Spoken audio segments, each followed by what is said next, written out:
நாம கேட்ட கேள்வி 2024 இந்த ஆளு கேட்டிருக்காருங்க.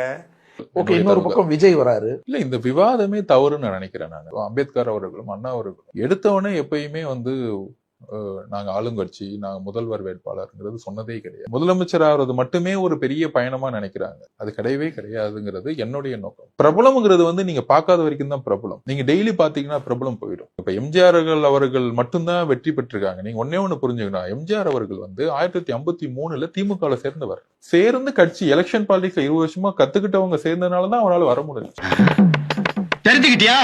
இன்னைக்கு மக்கள் மத்தியில ஒரு மிகப்பெரிய செல்வாக்கோட 28%, இன்னைக்கு இருக்க லேட்டஸ்ட் 28% நாங்க கிராஸ் பண்ணிருக்கோம். இப்ப 26ல நம்மளுடைய தலைவர் தெளிவா சொல்லிட்டாரு, டிவிகேக்கும் டிஎம்கேக்கும் மட்டும்தான் எங்க ஃபைட். ஏன்னா எங்க மக்கள் சக்தி இருக்கோ கண்டிப்பா வரும். இன்னும் குறிப்பிட்டு சொல்ல போனா நான் சொல்றேன், இன்னும் பிப்ரவரி மாசத்துக்குள்ள இன்றைக்கு இருக்கக்கூடிய 2 அமைச்சர்கள் தாவே கட்சியில் சேருவாங்க. அது நடக்கும். நீங்க பாருங்க என்ன நடக்குன்னு பாருங்க. நீங்க திமுக சிட்டிங் இருக்கிற 2 அமைச்சர்களே சேருவாங்க.